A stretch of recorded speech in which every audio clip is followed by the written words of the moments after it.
Al comenzar esta nueva serie sobre la Navidad, nosotros nos vamos a enfocar en los persas. Sí, hemos escuchado de ellos y tal vez la imagen que tú tienes es de bárbaros que vienen a atacar a los indefensos griegos. Pero, ¿qué relación tienen los persas con la Biblia y con la historia del Mesías? Quédate con nosotros al comenzar esta serie de evidencias.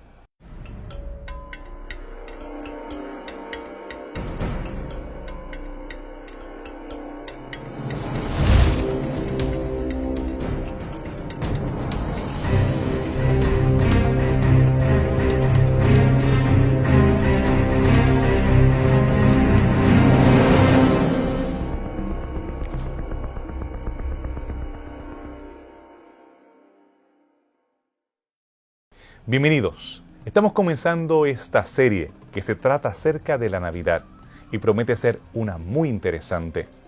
Gracias por los comentarios que nos han hecho a través de nuestra página en Facebook. También por aquellas recomendaciones que nos han hecho para las nuevas series. En esta ocasión, nosotros estamos explorando el tema de la Navidad. Cuando ustedes leen la historia bíblica, pueden recordar que el reino de Judá había colapsado ante la invasión de los babilonios.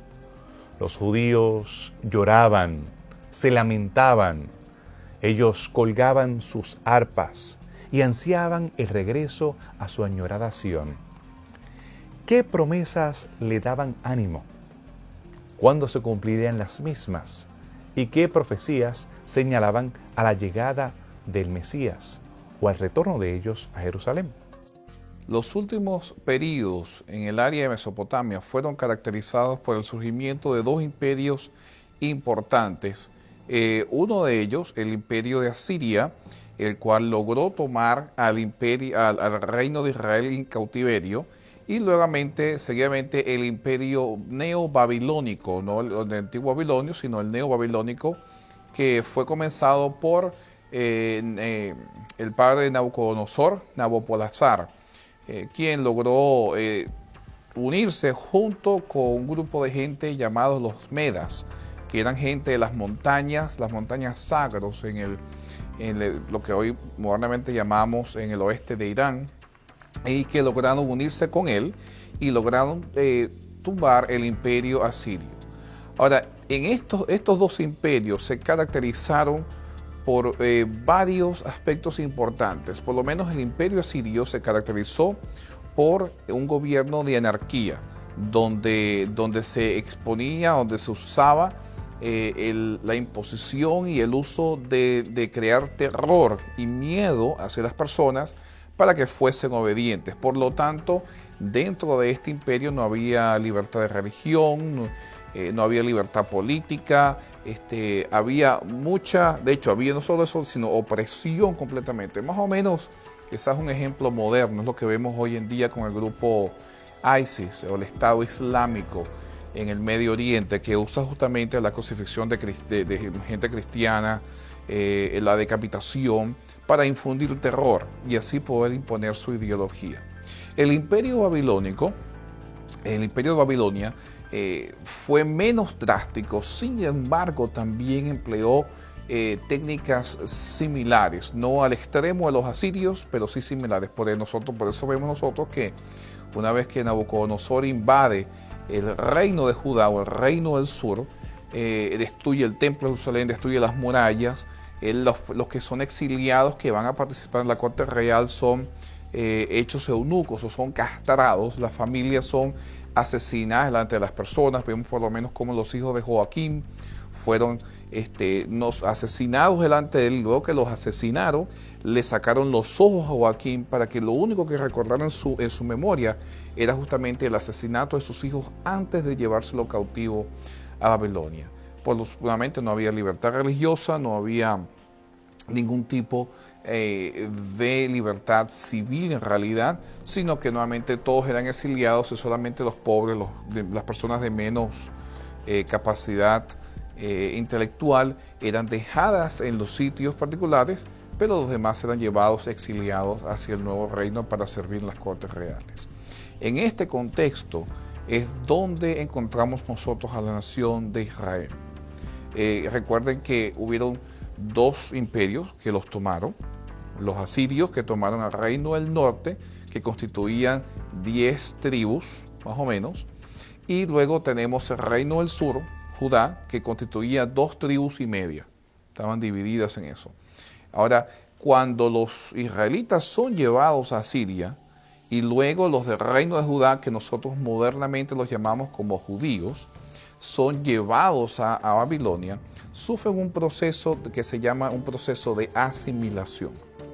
Este proceso de asimilación lo vemos hoy en día manifestado modernamente aún en nuestros países. En Estados Unidos se ve muy drástico por la inmigración que hay, pero también en otros países, donde la persona comienza a perder su identidad cultural.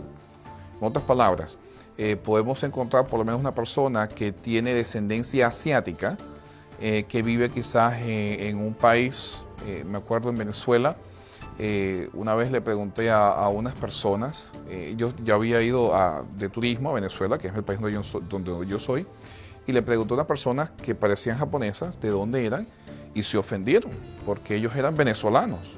Sin embargo, su contextura, sus ojos, todo era chino, habían sido asimilados en la nueva sociedad. Parecían japoneses, pero en su idiosincrasia, en su hablar, en su forma de ser, ahora eran venezolanos. Lo mismo le pasa a muchos hispanos hoy en día. Por lo tanto, a los judíos les está ocurriendo el mismo proceso. Tenían judíos que habían nacido en la nación judía, pero ahora estaban en Babilonia y habían adoptado las costumbres, la idiosincrasia y aún el idioma de Babilonia. Y en este contexto surgen justamente varias de la literatura importante judía, como el Mishnah, Responsa, el Talmud babilónico, que manifiestan dos cosas. Uno, la preocupación intensa de los judíos quizás más ortodoxos en ver la infidelidad de los judíos que están en Babilonia, que querían regresar. Segundo, todos estos judíos sabían que la causa de su exilio era justamente la idolatría. Y al ver a la mayor parte que estaba exiliado, que estaba asimilado en el reino de Babilonia, siguiendo las prácticas de Babilonia y practicando la idolatría, se preocupaban porque a pesar de que ellos querían regresar, si no había arrepentimiento, entonces jamás podrían volver al exilio, porque esa había sido la sentencia justamente de Dios o la condición de Dios. Por eso vemos una oración de Daniel desesperado, angustiado, porque se va a cumplir la profecía de los 70 años y el pueblo de Israel no se ha arrepentido. Por lo tanto, ellos desean volver, quieren volver, pero no ven arrepentimiento. Y otra razón por la cual surge esta literatura es que las prácticas, solamente, por lo menos el cómo guardar el sábado. Guardar el sábado en Jerusalén era sencillo, porque toda la ciudad estaba regida bajo los preceptos que habían surgido justamente como producto de la observancia del sábado. Pero una cosa era guardar el sábado en Jerusalén y otra cosa era guardar el sábado en Babilonia, donde había nuevas costumbres. Por lo tanto, toda esta literatura interpreta las leyes y que justamente vienen a ser durante el tiempo de Cristo las leyes que él contradice. No el guardar el sábado, sino en cómo se guarda el sábado, o qué es lo que permite una carta de divorcio, o qué es lo que son las comidas inmundas. Todo eso, toda esa interpretación es lo que nosotros tenemos en esta literatura. Ahora bien, en este contexto de opresión, surge un nuevo poder, pero con una nueva ideología. Nosotros los conocemos como el Imperio Medo-Persa, que se constituye por dos naciones. Los persas, que son en realidad los descendientes de otro imperio antiguo llamado los elamitas, que habían sido destruidos justamente por los babilonios. Ellos habían acabado primero los asirios, después llegó Babilonia y terminó con ellos. Y los medas, que habían sido justamente los antiguos aliados de los de Babilonia para poder atacar al imperio de Asiria. Ahora, los persas surgen con una nueva metodología. Ellos sabían justamente que los imperios anteriores habían usado la opresión para poder ejercer el control y el dominio de su territorio. Pero los persas surgen con una nueva idea, la idea de libertad. Y es bajo esa idea que los persas logran construir su imperio y crear lealtad de sus súbditos hacia ellos, permitiéndoles hacer lo que los otros imperios le habían impedido, como construir sus templos, ciudades, regresar a sus sitios, pero con la condición de que fuesen leales, tanto en la parte monetaria, pagaran impuestos, y en la parte militar proveyeran hombres para unirse a su ejército y fuesen aliados del imperio persa. Este es el contexto que permite que los israelitas comiencen a regresar a la tierra de Canaán. Daniel reconocía que el tiempo había llegado para que ellos regresaran a Jerusalén. ¿Qué profecías realmente son las que inquietaban su corazón? ¿Y por qué razón él se encontraba tan angustiado? En Daniel capítulo 9 tenemos una de esas profecías en la cual Daniel comienza a orar. Él dice que se levantó muy preocupado y comenzó a buscar en el libro de Jeremías para ver las profecías de las 70 semanas, que hablaba que Israel iba a estar por 70 años esclavizado, exiliado, para que se cumpliera esta profecía. Y Daniel ya entendía que ese tiempo se había cumplido. Los babilonios ya habían sido destruidos y el capítulo 9, versículo 1 dice que ya estamos en el tiempo de Darío.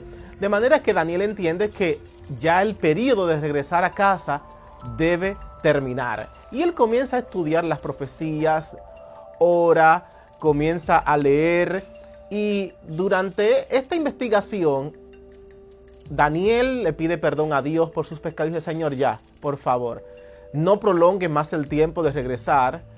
Si es que hemos pecado, perdónanos a todos, no es nuestra culpa, danos una segunda oportunidad. Al terminar la oración, el texto menciona a Daniel 9:21 que el ángel vino y le dijo a Daniel: Daniel, yo he venido, desde el principio tu oración fue escuchada y ahora yo he venido para explicarte. Es interesante que lo que el ángel le explica a Daniel no son los 70 años de cautiverio que había sido predicho por el profeta Jeremías. Él le menciona a Daniel otra nueva profecía. Le habla de 70 semanas están determinadas para tu pueblo. La palabra allí, determinar, la palabra en hebreo shatak, significa propiamente cortar. En otras palabras, lo que está diciendo es: hay 70 semanas que han sido cortadas o destinadas para el pueblo judío. Y en estas 70 semanas van a pasar algunos acontecimientos. De manera que, en un sentido, se mantiene hasta una analogía, una relación, 70 años y ahora vamos a 70 semanas. El asunto es que para Daniel entonces esto incluye un periodo más largo, porque Daniel estaba esperando que el cumplimiento llegara ahora y no llega, sino que le dice que habrán todavía 70 semanas más en la cual Dios le dará al pueblo otra oportunidad. Es interesante que el concepto de 70 semanas, una semana tiene 7 días, nos recuerda a una de las frases que Jesús dijo: Señor, ¿por cuántas veces debemos perdonar? Y Jesús le dijo: 70 veces 7, 70 semanas. De manera que el concepto 77 lo que sugiere es: le estoy dando la mayor oportunidad de arrepentimiento. Así que podría decir desde un punto de vista así simbólico que al usar el concepto 70 semanas y darlo en esta forma, no decir 70 años, no usar otra numerología como en otros textos aparece, como ejemplo en Daniel 7:25 o en Daniel 8:14 que se mencionan 2300 días.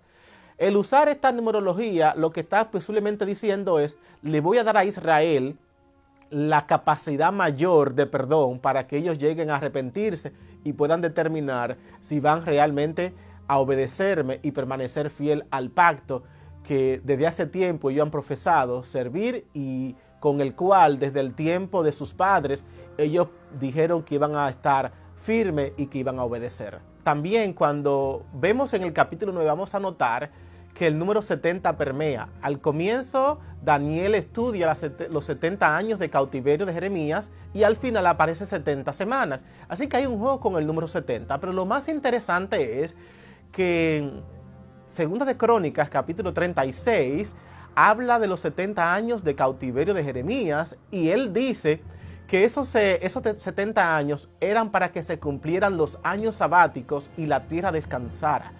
Los años sabáticos, de acuerdo a la Biblia, se mencionan, por ejemplo, en el capítulo 25 de Levítico, se mencionan 2 fiestas que tenían años sabáticos. La primera fiesta se llamaban los años sabáticos, que se celebraban cada 7 años. Y cada 7 veces 7, o sea, los 49 años, o de manera inclusiva, cada 50 años, se celebraba el jubileo. Es interesante que Daniel juega con estos dos conceptos.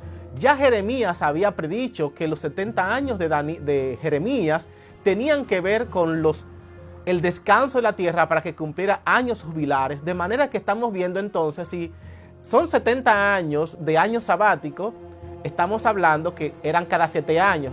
Quiere indicar que Jeremías profetizó 10 años de años sabáticos. 70 sería 10 por 7, que serían cada 7 años un año sabático. Como pasaron 10, llegamos a 70.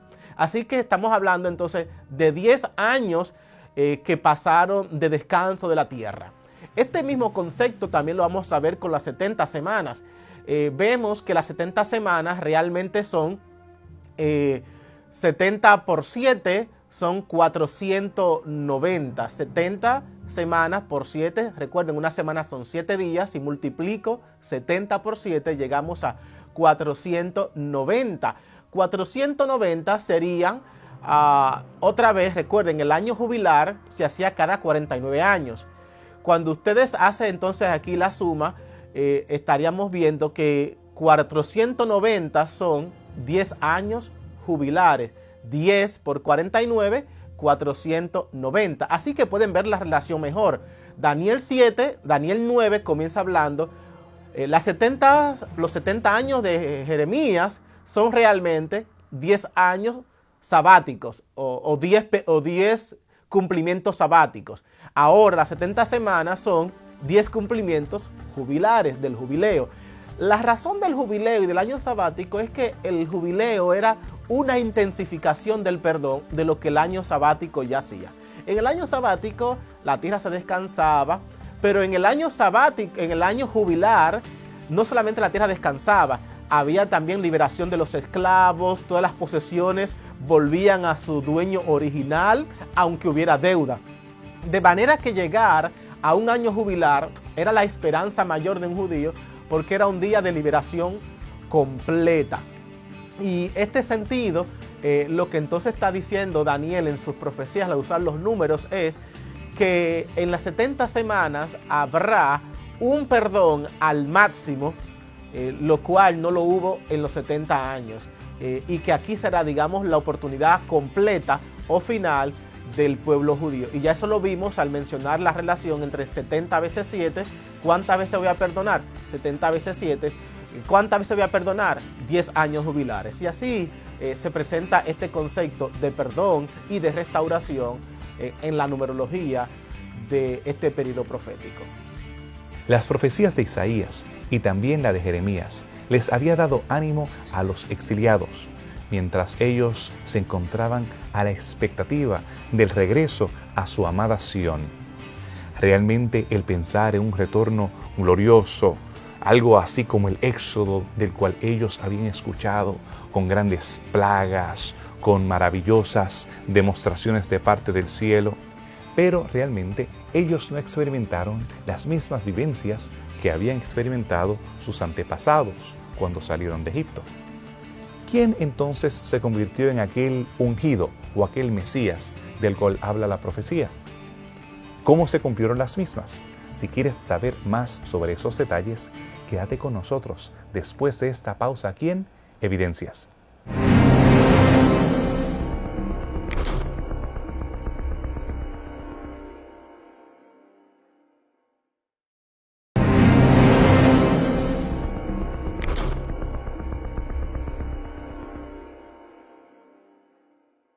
Qué bueno que permaneces con nosotros, estudiando más acerca de la Navidad y de cómo los persas están involucrados en las profecías que anunciaban el regreso de los judíos a su amada Jerusalén. En el caso de Ciro, que se convierte en el ungido del cual habla Isaías, ¿cómo nosotros podemos entender la profecía de que ellos regresen, mientras que en el edicto de Ciro no se menciona ni a Jerusalén ni al templo de Yahvé? Así que muchas personas pues han tratado de buscar entre los edictos históricos que se han promulgado referentes a los judíos y a Jerusalén, a ver qué evidencias hay dentro de ellos, para ver cuál de ellos cumple más los requisitos que se encuentran en el capítulo 9 del libro de Daniel. Y muchas personas pues han asignado al menos 2 edictos que son los más populares entre los 3 que hubieron. Estos edictos son el de Ciro, el de Darío y el de Artajerjes. Y los más populares para cumplir la profecía son los de Ciro y el decreto de Artajerjes. El decreto de Ciro es el más popular de todos y es el más aceptado por las denominaciones más conservadoras que aceptan el carácter mesiánico de las 70 semanas. Y esto se debe a que el edicto de Ciro se puede decir que es el más grande de todos, y es el más detallado que se encuentra en la Biblia, se encuentra en el libro de Esdras. Ellos también le suman a esto la evidencia que se encuentra en el libro de Isaías, donde se menciona y se predice que Ciro era la gente de Dios que iba a reconstruir a Jerusalén. Y así que todas estas personas unen todas estas evidencias y dicen, pues, posiblemente el más que cuadra con la profecía de Daniel 9, pues debe ser Ciro. Pero en la profecía de Daniel 9 se encuentra una clara alusión a la edificación y a la construcción de Jerusalén.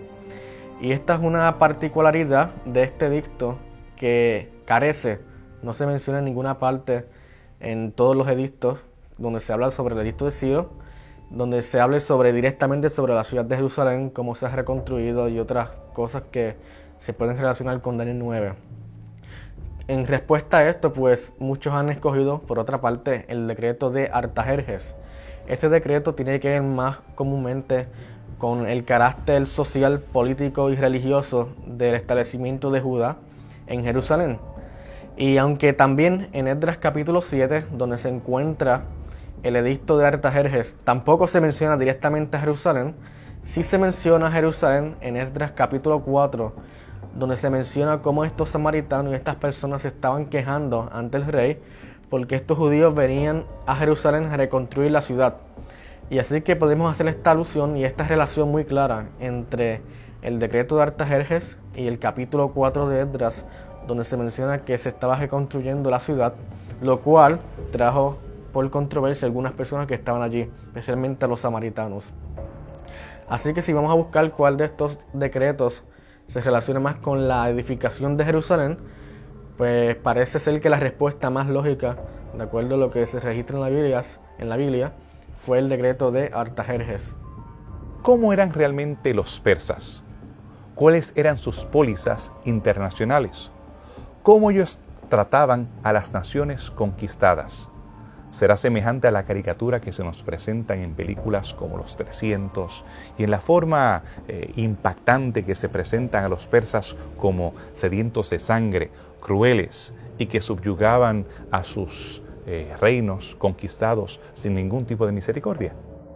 Uno de los documentos más importantes, encontrado por cierto en el Eságuila, que era uno de los templos, el templo del dios Marduk en Babilonia, se llama el Cilindro de Ciro. En el Cilindro de Ciro se nos describe cuáles eran las pólizas más importantes del imperio persa y cuál era su ideología. Como les había referido anteriormente, todas las naciones habían estado acostumbrados a imperios que ejercían la opresión.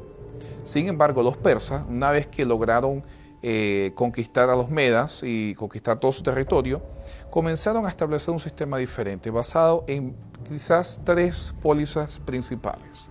La primera: todos los deportados por todos estos imperios ahora tenían el derecho de regresar a sus tierras para poder reconstruir aquello que había sido destruido tanto por los asirios como por por Nabucodonosor y todo lo que era el imperio neobabilónico.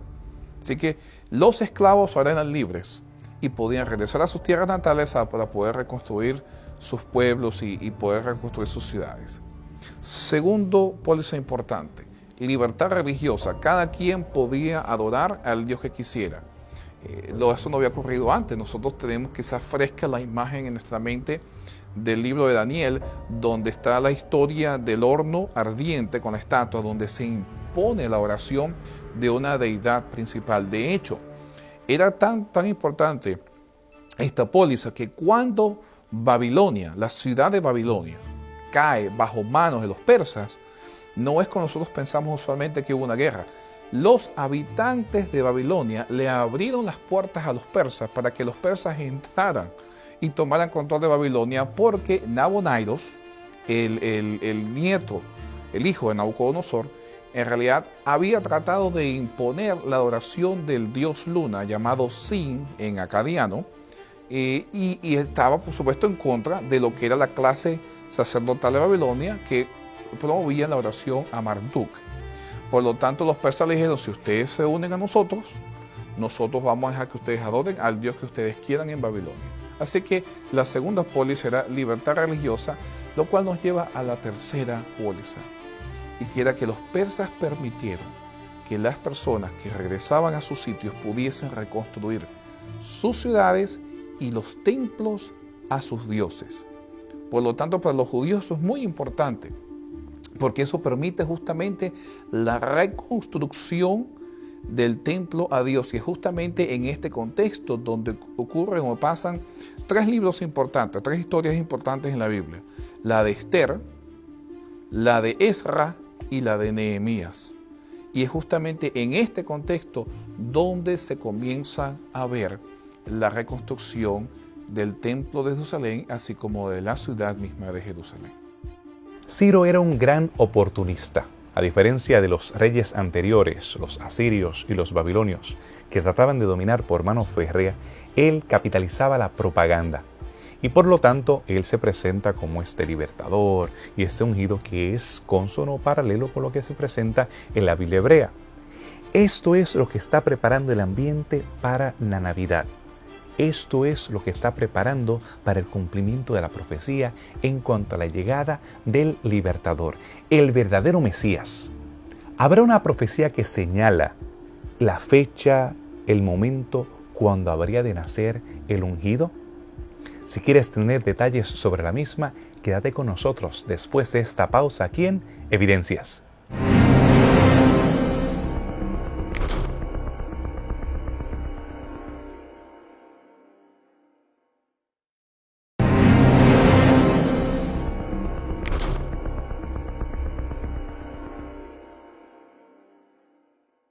Regresamos de la pausa y continuamos con esta emocionante profecía que señala la llegada del verdadero Mesías, el comienzo de la Navidad.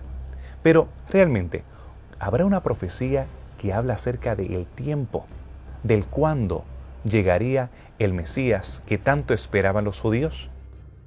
Dentro del contexto neobabilónico, quizás uno de los profetas judíos más importantes, porque habían varios, pero el más importante para nuestro entendimiento hoy en día es justamente Daniel. Ahora, Daniel, como habíamos explicado anteriormente, vivía en un contexto donde estaba un poco desesperado, porque los judíos, o los israelitas de las 10 tribus que fueron deportadas por los asirios habían desaparecido totalmente. Ya habían sido asimiladas, ya no se distinguían entre que era un asirio y un judío. Ahora nuevamente, bajo el dominio de Babilonia, todavía quedaban judíos del reino del sur, que había 2 tribus y media, que todavía preservaban cierta identidad religiosa, no tanto étnica, sino más que todo religiosa. Daniel veía cómo estos judíos no se estaban arrepintiendo, cómo se hacían cada vez más adaptados a la cultura babilónica, cómo adoraban a los dioses, al punto de que en la historia del horno ardiente solamente 3 quedan de pie y el resto de los judíos que estaban presentes se inclinan ante Marduk.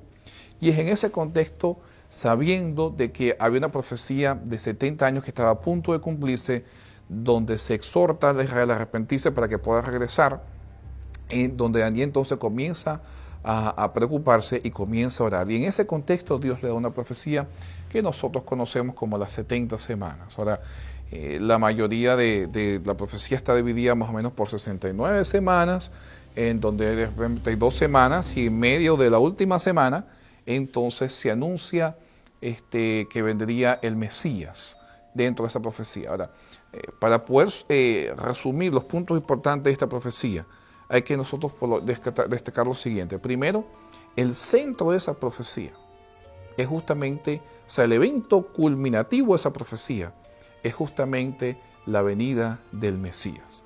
Es un concepto que quizás Daniel no logró entender en su tiempo, pero era lo principal. Y nos lleva desde el tiempo de que se construyó la muralla de Jerusalén, cuando se empieza a construir, lo cual ocurre durante el contexto persa, hasta la era romana, donde se anuncia el nacimiento de Cristo, el nacimiento del Mesías. Luego se pasa hacia el bautismo del Mesías, el ungimiento, donde justamente Dios declara que es hijo este es mi hijo amado, y luego lleva a la crucifixión o a la muerte del Mesías. Algo interesante es que el método de la crucifixión fue inventado por los persas. Fueron los persas quienes crearon ese método, lo usó luego los griegos y evidentemente los romanos lo perfeccionaron. Y son los romanos los que usan este método para poder finalmente acabar con la vida del Mesías. Ahora,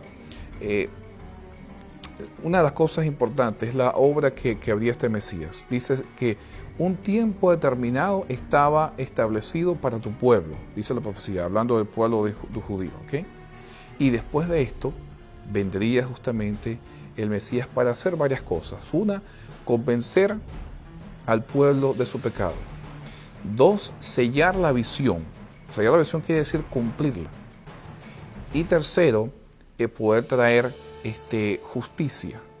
Así que estos tres aspectos, que eran justamente los aspectos que le preocupaban a Daniel, pero desde el punto de vista del pueblo judío, son los que eventualmente se van a cumplir con la venida del Mesías. Así que esto se llama la profecía de las 70 semanas, que desde el punto de vista profético son 490 años más o menos. ¿Cuándo comenzaría esta profecía? Nosotros ya hemos estudiado en temporadas anteriores el principio día por año y cómo nosotros lo vemos cumplirse en Daniel. También hemos analizado de manera comprensiva lo que tiene que ver con los edictos y el comienzo de la profecía de las 70 semanas. ¿Qué nosotros pudiésemos mencionar para repasar lo que tiene que ver con el comienzo de esta emocionante profecía? Daniel capítulo 9 versículo 25 es la clave para entender el cumplimiento de la profecía. El texto dice allí, desde la salida para dar la orden, restaurar Jerusalén. Esto indica que hay que buscar una orden en cuando el decreto fue dado. Históricamente tenemos evidencias de por lo menos 4 decretos en el período persa que tienen que ver con los judíos y su liberación. Tenemos la primera que fue dada por Ciro en su primer año, posiblemente en el año 539, su primer año, cuando Babilonia cayó. Este decreto se dio. Se narra en Esdras capítulo 1. Pero cuando ustedes leen el libro de Esdras van a notar que Esdras dice que el decreto fue dado para que todo el que quería regresar a Israel otra vez podía hacerlo libremente. Y podían construir el templo. Se fueron un buen grupo con Esdras a hacer este trabajo. Tuvieron problemas, al fin y al cabo no pudieron hacer casi nada. La construcción fue parada y Esdras capítulo 2 y 3 comentan esto. Luego entonces se dio otro decreto en el año 520 y este ahora fue dado por Darío. Este decreto fue dado y el texto menciona en Esdras capítulo 4 que se fue dado por 4 años. Así que el templo fue reconstruido en el año 516. Así que el decreto fue dado en el 519, 520, 4 años luego 516, el templo fue restaurado. Es interesante que la restauración del templo se dio justamente 70 años después que el templo fue destruido. En el año 586 el templo fue destruido y ahora 70 años después el templo es restaurado. Pero Daniel 9:25 no habla de la restauración del templo. El texto dice restauración de la ciudad. Y esto ha sido el problema para muchas personas que han tomado, se dio el decreto, pues no. Tanto el decreto de Ciro en el año 539 como ahora el decreto de Darío no tienen nada que ver con la ciudad, tienen que ver solamente con el templo. Luego entonces vamos al tercer decreto que lo da Artajerjes. En el capítulo 7 de Esdras se menciona este decreto. Desde el versículo 12, que están justamente en arameo en el texto, llegan hasta el versículo 25, tenemos allí este decreto. Y hay una diferencia con los decretos anteriores. Aquí el énfasis ya no es el templo, aquí el énfasis es la ciudad. De hecho, el versículo 25, el decreto dice que Esdras debía poner jueces que gobernaran la ciudad. Tanto es así que se le da hasta el poder de que si alguien transgrede la ley de Dios, y por supuesto la ley de Medo-Persia, claro, porque así Artajerjes lo pidió, debía ser llevado a cárcel o podía hasta morir por haber violado. Esto indica que hay un poder que le están dando a estos jueces que se pusieron en la ciudad de Israel, de Jerusalén, para dirigir la ciudad. Porque el que no lo obedecía a ellos podían ya tomar carta en el asunto y llevarlo a juicio, lo cual hasta ese momento no habían tenido tal autoridad. Por esta razón, este decreto fue dado en el 7º año de Artajerjes. De acuerdo a la historia y las evidencias que tenemos arqueológicas, Artajerjes comenzó a gobernar en el año 465.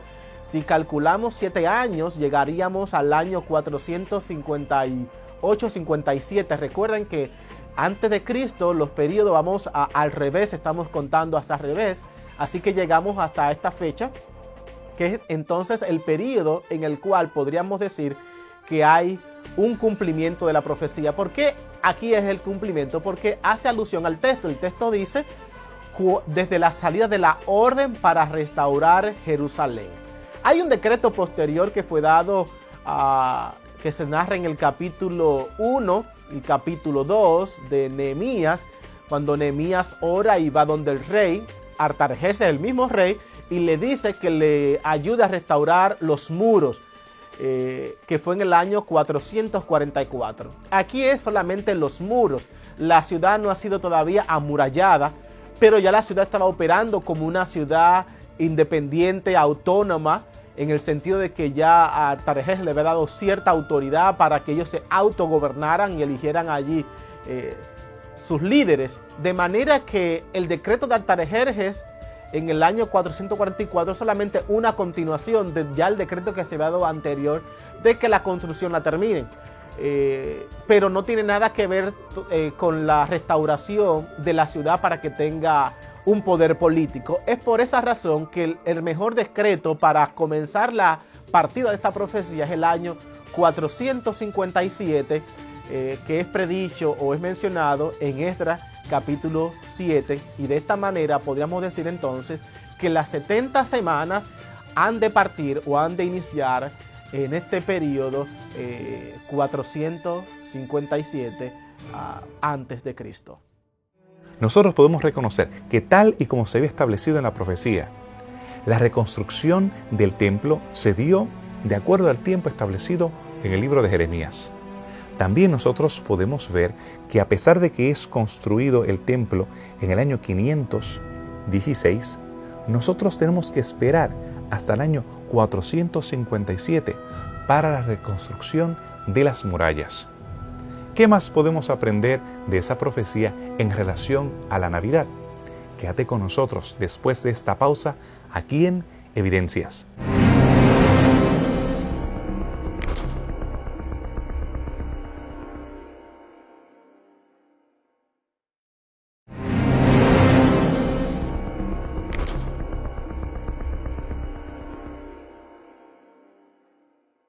Hemos llegado a nuestro último bloque de este primer programa de la serie de Navidad en Evidencias. Y ya hemos estado estudiando acerca de la profecía en relación a los persas y cómo señalaba la fecha para la Navidad. Ya nosotros estudiamos cómo el templo fue reconstruido en el año 516, pero Jerusalén no llegó a ser la capital de Yehud. Yehud era la provincia, la colonia persa que se encontraba en el territorio que antes le pertenecía al reino de Judá. Así que igual a los tiempos del Nuevo Testamento, cuando Jesús nace, que Cesarea era la capital política y Jerusalén seguía siendo el corazón religioso, tenemos que durante la época de los neobabilonios, Mizpa era la capital. Nosotros podemos reconocer eso en el territorio de Benjamín, y Jerusalén se encontraba en ruinas.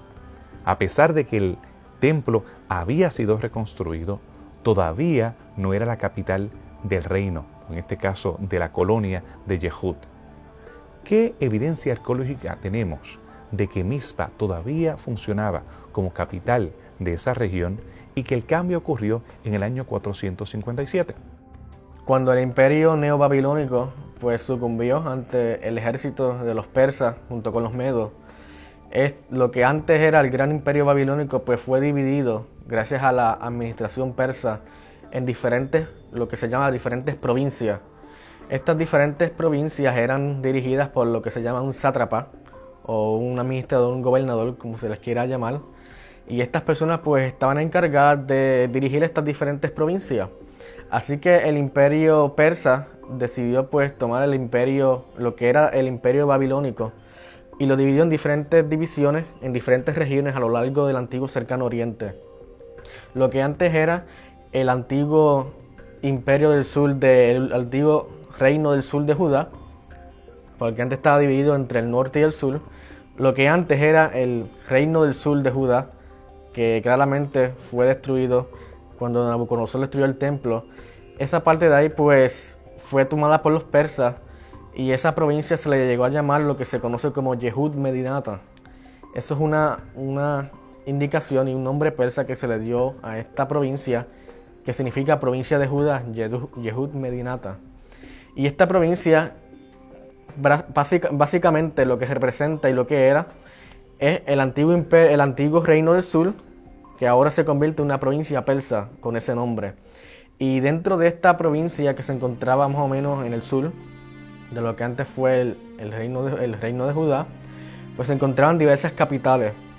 Ya no Jerusalén dejó de ser la capital grande, el centro donde todo estaba incluido. Ya Jerusalén, pues como había sido destruida, y obviamente estaba en proceso de ser reconstruida con el templo y todo eso gracias a los edictos de Ciro, pues habían diferentes capitales que llenaron ese vacío que dejó Jerusalén. Una de esas capitales pues fue Mizpa, que fue un lugar muy importante luego de que Jerusalén perdió su poderío, y había otras pequeñas ciudades que también gozaron lo que se conoce como pequeñas capitales, que lograron pues soportar por un momento ese periodo inestable donde no había mucho orden en los judíos que están regresando del exilio gracias a Ciro, que le dejó regresar a ellos para que reconstruyeran el templo.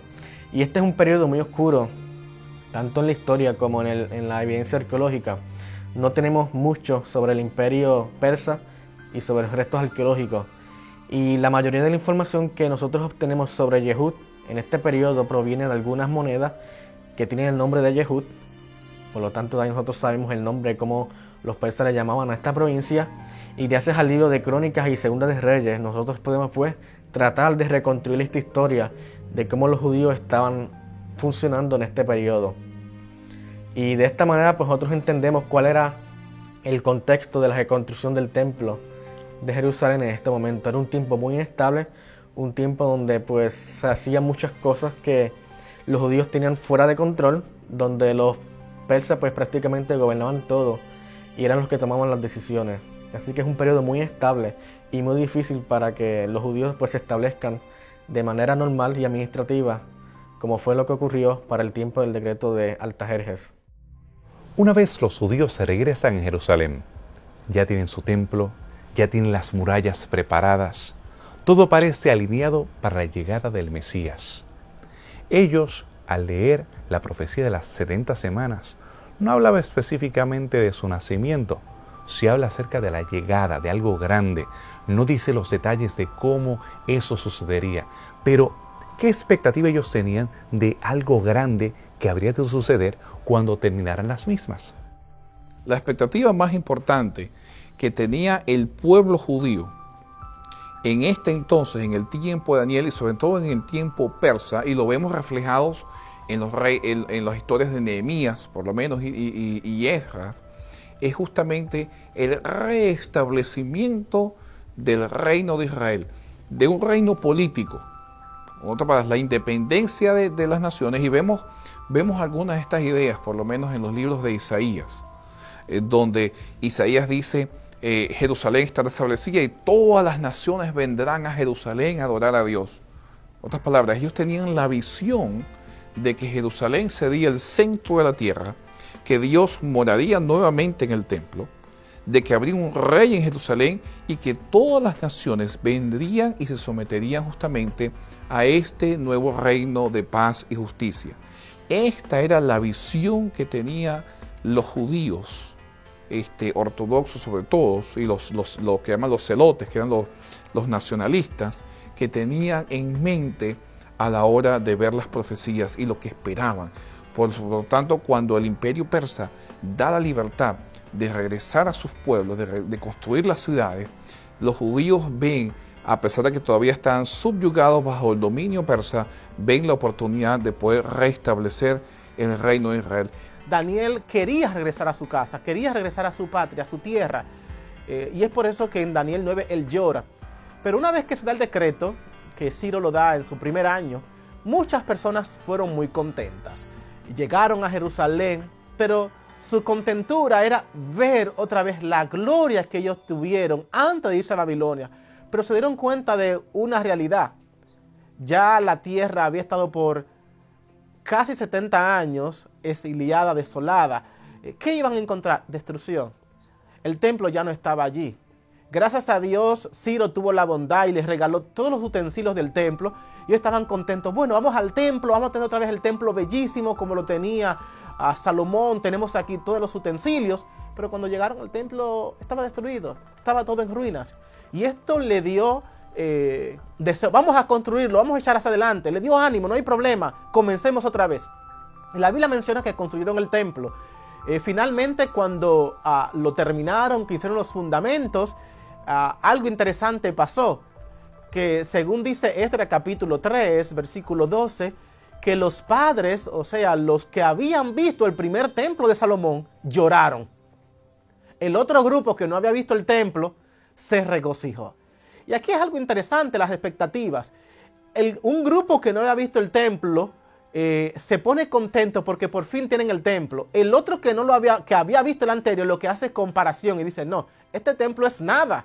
El otro templo estaba bañado en oro, se veía bellísimo. No hay comparación. Y esto le dio tristeza. De la misma manera que estos antiguos judíos tenían muchas expectativas, especialmente relacionadas al templo de Jerusalén, estas expectativas para ellos fueron muy destruidas cuando Nabucodonosor destruyó el templo. Luego de eso, pues sus expectativas se fijaron en lo que era en el exilio y volver otra vez a su antigua tierra de Jerusalén para reconstruir el templo, que era el símbolo de su identidad.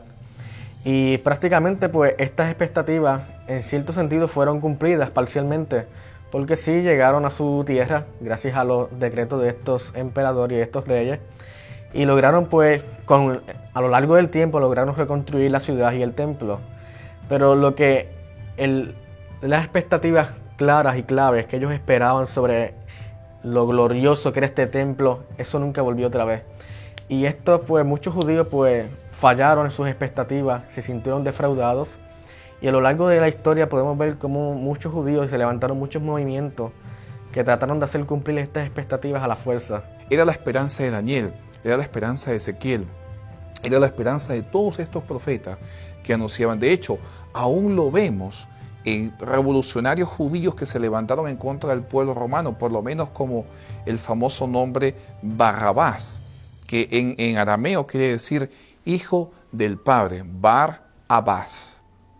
Y justamente era un Mesías, él mismo se proclamaba como un Mesías político, tratando de traer justamente la libertad política de Israel. Sin embargo, en el contexto que nosotros leemos de las profecías mesiánicas, y sobre todo en la profecía de Daniel, vemos que la labor del Mesías no era una labor política, era una labor espiritual, que establecería un reino que no es de este mundo, que convencería al mundo de pecado, que haría justicia, que sellaría el pacto y la visión, y que finalmente, según vemos en Isaías 53, moriría por el pecado de muchos. Mientras el pueblo judío tenía la esperanza de poder establecer el imperio de Israel, por darle un nombre, el Mesías venía con la labor de establecer el reino de Dios. Mientras el pueblo de Israel quería una libertad política, el Mesías vendría con una libertad espiritual. Por lo tanto, hoy en día nosotros podemos también ver justamente el mensaje que se nos enseña acerca de la experiencia del pueblo judío. El pueblo judío vio la escritura, las profecías desde el punto de vista de sus propias esperanzas y se perdió en cierta parte de recibir la bonanza, las bendiciones que traía el Mesías, sencillamente porque ellos solamente querían ver lo que ellos querían ver. Así nosotros en día nos podemos hacer la misma pregunta. Si Jesús viniese hoy, si llegara a tu ciudad, a donde tú vives, en Chile, en Santiago, en Lima, en Quito, en Caracas, donde sea que tú vives, ¿quiénes lo recibirían? ¿Estarías tú viendo nada más lo que tú quieres ver o estarías abierto para recibir las bendiciones que Dios tiene para ti? Los judíos estaban llenos de emoción. Ellos recordaban las profecías que habían sido pasadas de boca en boca. Ellos habían escuchado vez tras vez mientras eran repetidas, leyéndose de la Torá, del Ketuvim y Neviim. Ellos tenían frescas en su memoria esas escenas de un glorioso reino capitaneado por ese Mesías. Y ahora, al parecer, todos los elementos estaban listos para la llegada del mismo. ¿Cómo ellos reaccionaron cuando realmente el Mesías llegó? ¿Cuál es la diferencia entre esas expectativas y lo que realmente sucedió? Esa esperanza de la primera Navidad. Nosotros vamos a continuar estudiando esto en los próximos episodios de esta serie de Navidad en Evidencias. Y tal vez eso te hable un poco a ti. Tú que tienes grandes expectativas, tú que esperas que este negocio se dé, tú que esperas que esta enfermedad ya cese, tú que tienes algunas expectativas en cuanto a lo que Dios debe hacer o lo que tu familia ha de cumplir. Pero realmente, ¿se cumplen siempre como tú esperas? ¿O tal vez has sido decepcionada? Tal vez tú no has encontrado lo que tú esperabas. Bueno, el gran director del universo, el soberano y rey, Jehová de los ejércitos, sigue en control. Él lo demostró con el pueblo de Israel y Él lo puede demostrar en tu vida.